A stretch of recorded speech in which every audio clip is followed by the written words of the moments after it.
Saudara dan saudari terkasih, salam damai dan kebaikan. Semoga damai Tuhan menyertai Anda sekalian. Kita berjumpa lagi dalam acara Renung bersama saya, Saudara Thomas Ferry Soeharto OFM. Pada renung kali ini, kita akan merenungkan Injil Yohanes bab 15 ayat 26 sampai dengan 27, dilanjutkan bab 16 ayat 12 sampai dengan 15 yang merupakan Injil pada hari raya Pentakosta. Sebelum kita mendengarkan sabda Tuhan dan merenungkannya, mari kita mempersiapkan hati kita dengan berdoa. Dalam nama Bapa dan Putra dan Roh Kudus, amin. Allah yang Maha Agung dan Maha Mulia, ulangilah mujizat Pentakosta dengan mengutus kembali Roh Kudus-Mu, seperti yang telah Kau kerjakan pada awal pewartaan Injil. Sebarluaskanlah anugerah Roh Kudus-Mu ke segala bangsa dan bahasa, agar dunia semakin dekat dengan kebenaran, dan oleh karenanya menjadi tempat yang semakin baik dan layak untuk didiami oleh semua makhluk-Mu, agar terwujudlah kerajaan-Mu di seluruh muka bumi. Demi Yesus Kristus, Putra-Mu, Raja dan Tuhan kami, yang hidup dan berkuasa bersama Dikau dalam persekutuan dengan Roh Kudus, Allah sepanjang segala masa. Amin. Dalam nama Bapa dan Putra dan Roh Kudus. Amin. Saudara-saudari, inilah Injil Yohanes bab 15 ayat 26 sampai dengan 27, bab 16 ayat 12 sampai dengan 15. Dalam amanat perpisahannya, Yesus berkata kepada murid-muridnya, "Jikalau penghibur yang akan kuutus dari Bapa datang, yaitu Roh kebenaran yang keluar dari Bapa, Ia akan bersaksi tentang Aku. Tetapi kamu juga harus bersaksi, karena kamu dari semula bersama-sama dengan Aku. Masih banyak hal yang harus kukatakan kepadamu, tetapi sekarang kamu belum dapat menanggungnya. Tetapi apabila Roh kebenaran datang, Ia akan memimpin kamu ke dalam seluruh kebenaran. Sebab Ia tidak akan berkata-kata dari dirinya sendiri, tetapi segala sesuatu yang didengarnya, itulah yang akan dikatakannya. Dan Ia akan memberitahukan kepadamu hal-hal yang akan datang. Ia akan memuliakan Aku, sebab Ia akan memberitakan kepadamu apa yang Dia terima daripadaku. Segala sesuatu yang Bapa punya adalah kepunyaanku, sebab itu Aku berkata, Ia akan memberitakan kepadamu apa yang Dia terima daripadaku." Demikianlah Injil Tuhan. Saudara-saudari yang terkasih dalam Kristus, kiranya pertanyaan Pontius Pilatus yang kita dengarkan dalam kisah sengsara pada hari raya Jumat Agung dari Yohanes bab 18 ayat 36, apa itu kebenaran, menjadi semakin relevan, khususnya di zaman kita sekarang ini. Zaman yang ditandai dan bahkan disebut bukan hanya modern, tapi sudah berlalu dari modernitas. Kita sudah melampaui zaman postmodernisme, bahkan sekarang sampai pada zaman yang disebut sebagai zaman post kebenaran, post-truth. Mengapa? Karena pada zaman ini apa yang disebut sebagai kebenaran itu semakin dipertanyakan. Tidak ada pemindai-pemindai atau pengukur-pengukur yang objektif lagi yang dipakai orang untuk mempertanyakan kebenaran. Logika dan sebagainya bukan lagi menjadi penentu yang utama dalam menerima kebenaran.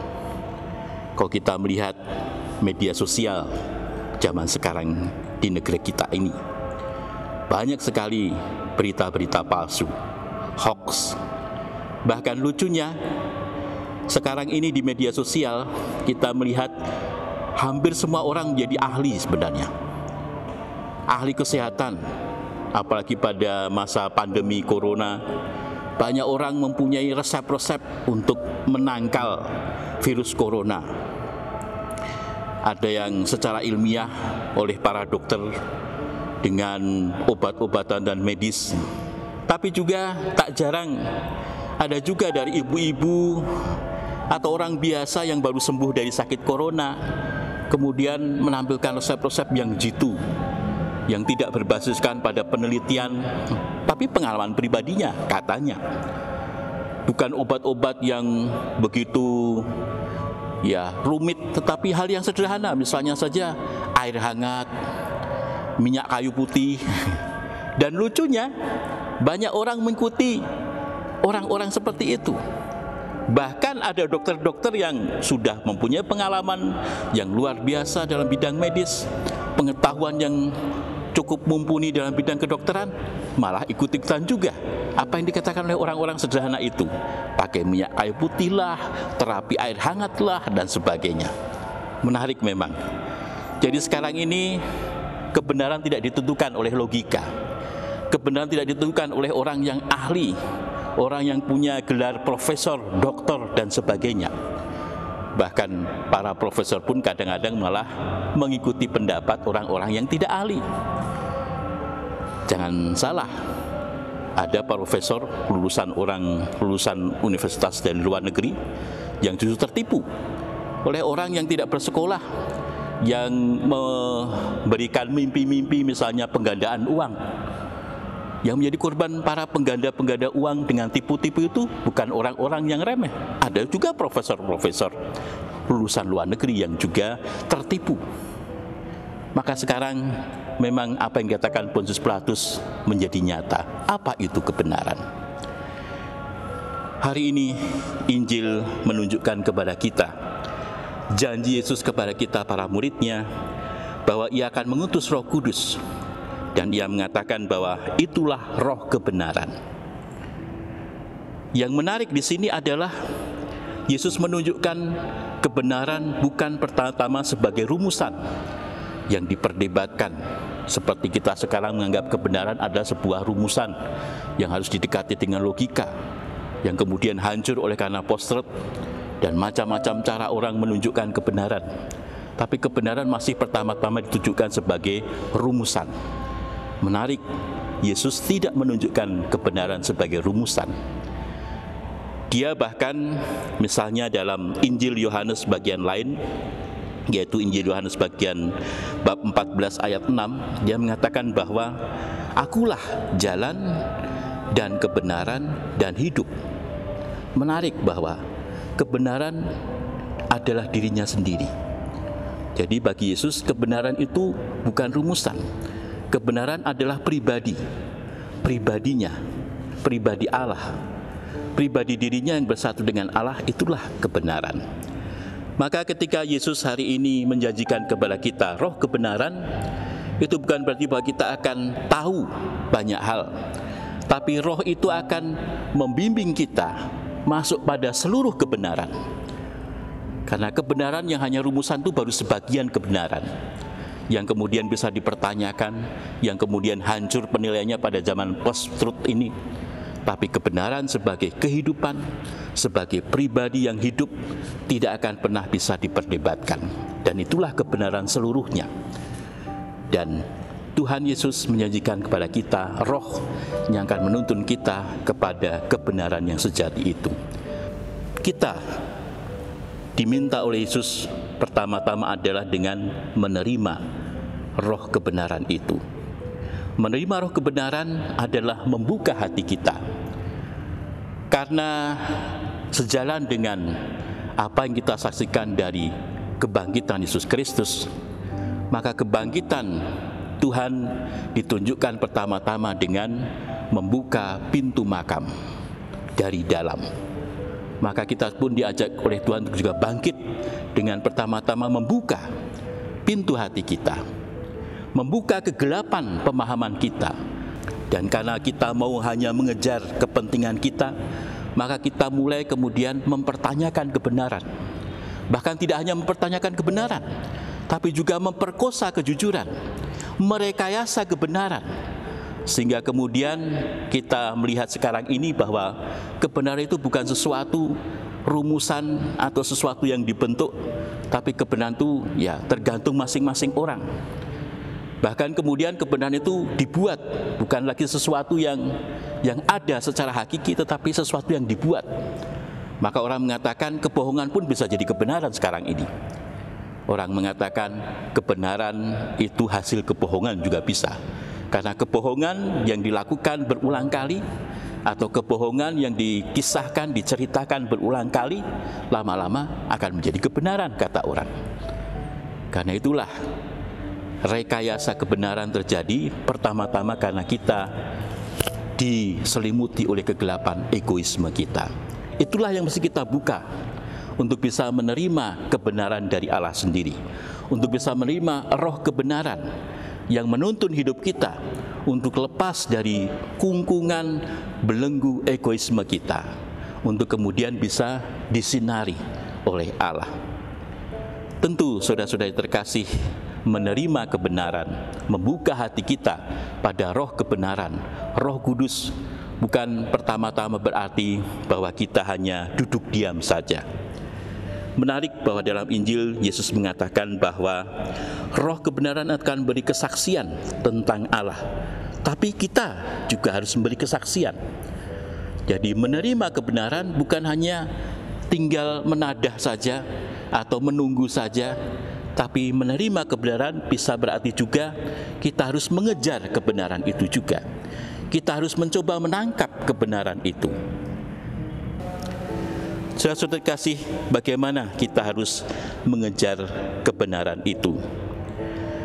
Mengejar kebenaran mengajak kita untuk pertama-tama, seperti saya katakan tadi, tidak terkungkung oleh hanya egoisme kita.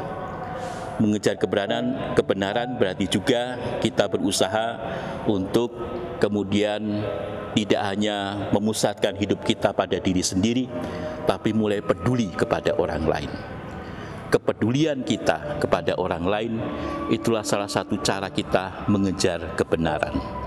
Kita mulai mencintai bukan hanya diri kita, tapi lebih dari itu di luar diri kita, sehingga kita bisa sampai kepada cinta kepada Dia yang tak pernah kita cintai, sumber cinta kasih, yaitu Allah sendiri.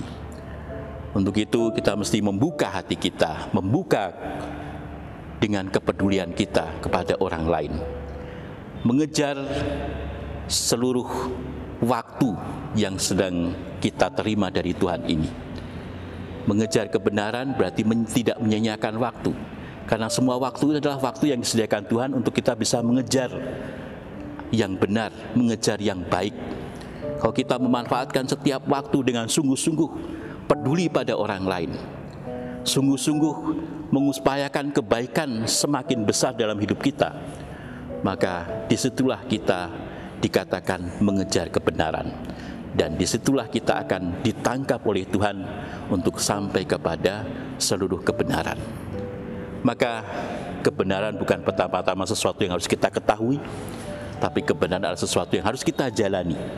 Yaitu ketika kita mendekatkan diri sang kebenaran dengan berbuat baik, dengan peduli pada orang lain, dengan tidak hanya mementingkan diri sendiri, dengan menjadi semakin melayani, maka kita akan semakin mendekatkan diri kita pada sang kebenaran yang pada satu saat akan berkenan mengangkat kita pada seluruh kebenaran. Maka kita tidak perlu pusing-pusing dan memikirkan apa itu kebenaran, tapi jalanilah kehidupan ini dengan mencoba untuk berbuat lebih baik dari hari ke hari tanpa membuang-buang waktu. Itulah cara kita untuk mengejar kebenaran dan cara kita untuk kemudian tersedia bagi Tuhan untuk ditangkap masuk dalam seluruh kebenaran. Tuhan memberkati kita. Maka mari kita mensyukuri rahmat kebenaran Roh Kudus yang diberikan pada kita ini dengan berdoa. Dalam nama Bapa dan Putra dan Roh Kudus, amin. Tuhan, kami bersyukur karena Engkau mengutus Roh-Mu yang kudus, Roh kebenaran, yang tidak hanya memampukan kami untuk memahami sang kebenaran, tapi juga terutama menjalani kebenaran itu sendiri. Maka semoga kami bisa semakin mengejar kebenaran dengan selalu memanfaatkan waktu yang tersedia untuk sedapat mungkin berbuat baik, sedapat mungkin peduli kepada orang lain, sedapat mungkin meninggalkan egoisme kami, sehingga kami tersedia untuk ditangkap oleh Roh Kudus masuk dalam seluruh kebenaran, seluruh kebaikan, sehingga kami pun akhirnya menjadi saksi-saksi-Mu, pewarta kebaikan-Mu, pelaku kebaikan-Mu, dan menjadi berkat bagi setiap orang yang kami jumpai dalam hidup kami ini. Ya Tuhan, semoga berkat-Mu turun berlimpah-limpah atas kami semua, Bapa dan Putra dan Roh Kudus. Amin.